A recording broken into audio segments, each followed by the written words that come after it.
બનાસકાંઠાના પાલનપુર વકીલ મંડળે જિલ્લા અદાલતને જગાણા ખસેડવાની યોજનાથી વકીલોમાં રોષ છે। આથી વકીલ મંડળે કલેક્ટરને રજૂઆત કરી હતી।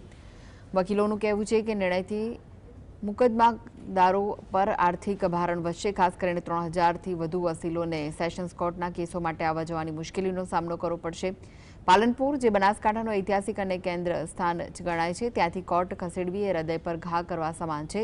વકીલ મંડળે જણાવ્યું કે તેઓ લોકોના હિતમાં તન મન ધનથી કામ કરે છે અને જો આ મામલે લોકોના હિતમાં નિર્ણય નહીં લેવાય તો ગાંધીનગર સુધી વિરોધ કરવાની ચીમકી ઉચ્ચારી છે।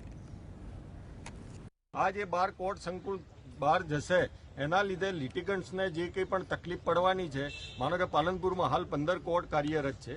એ 15 કોર્ટના 100 કેસ ગણીએ તો 1500 કેસ થયા, 3000 પક્ષકારો થયા। અહીં 10 રૂપિયામાં પાલનપુરમાં ગમે તે છેડાથી અહીં આવી શકે છે।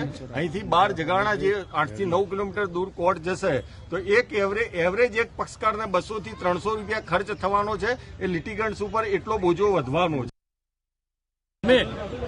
ફક્ત વકીલોને પર જાહેર જનતાના હિતમાં જાહેર જનતા અહીંયા જેટલા બી લોકો આવે છે લિટિગન્સ ઉપર એ જનતા ઉપર આનો બોજો પડશે। એથી જગાણા જો જાય તો એમને આર્થિક ભારણ પડશે। આજુબાજુના તાલુકાઓની કોર્ટોના લોકો જે સેશન્સ મેટ્રો માટે અહીંયા આવે છે એવા રોજના 3000થી વધુ અસીલો અહીંયા આવે છે। અસીલો ઉપર ભાર પડ્યો છે। હાલની તારીખમાં પાલનપુર એક ઐતિહાસિક નગરી છે। એ ઐતિહાસિક નગરી એટલે બનાસકાંઠાનું હૃદય કહેવાય છે। એ હૃદય પર એક ઘા કર્યો એવું લાગે છે। અમે વકીલો જાહેર જનતાના હિત માટે પૂરેપૂરા સક્રિય રીતે આ કોર્ટ અહીંથી ન જાય એ માટે તન મન ધન અને છેલ્લે જો જરૂર પડશે તો ગાંધી ચીધ્યા માર્ગે પણ અમે જવાની તૈયારી રાખી છે।